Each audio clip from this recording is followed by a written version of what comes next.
இன்னைக்கு ஏன் ஒரே ஹாப்பியா இருக்க? நேத்து தானே டீச்சர் சொன்னாங்க, மறந்துட்டியா? ஓ, சில்ட்ரன்ஸ் டேவா?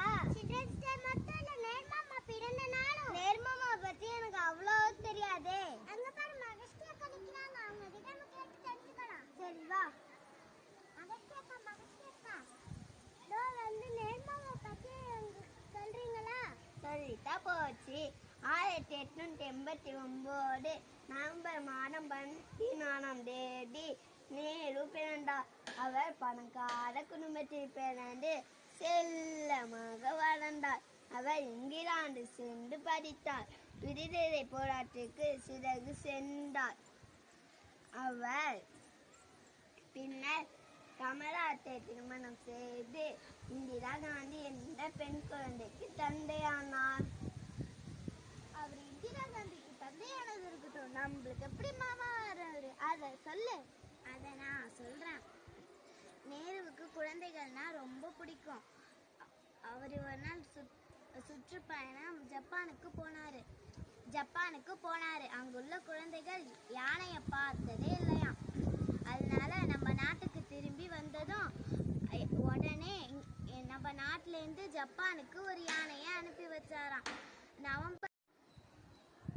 நம்ம உரிமைகளை என்னைக்கும் விட்டு கொடுக்க கூடாது. நம்ம கடமைகளையும் சரியாக செய்ய வேண்டும். அதனாலதான் நேரு பிறந்த நாள குழந்தைகள் தினமா கொண்டாடுறாங்க. இப்ப குழந்தைகள் தினம் எதுக்காக கொண்டாடலாம் என்று தெரியுமா? தெரியாதேக்கா. குழந்தைகளுக்கு உரிமைகளும் கடமைகளும் உள்ளது. அத நான் சொல்றேன். குழந்தைகளுக்கு 4 உரிமைகள் உள்ளது. 4 உரிமையா? ஆமா, 4 உரிமைகள். வாழும் உரிமை, பாதுகாப்பு உரிமை, கல்வி உரிமை, கருத்து உரிமை. வாழும் உரிமைதான் என்ன? பிறந்துட்டோமே, வாழணுமான்னு அவசியம் இல்லை. நல்ல ஆரோக்கியமான உணவு, சுத்தமான குடிநீர், தரமான மருத்துவம் கண்டிப்பாக வேணும். இதுதான் வாழும் உரிமை. பாதுகாப்பு உரிமை பத்தி நானே சொல்லிடுறேன்.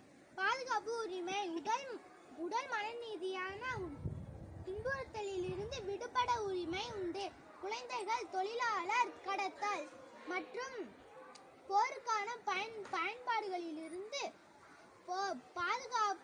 பாதுகாப்பு பெறும் உரிமை. ஒரு குழந்தைக்கு குடும்ப பெயர் மற்றும் தேசிய அடையாளத்தின் பெரும் உரிமை உண்டு. நான் சொல்றேன். இலவச கட்டாய கல்வி.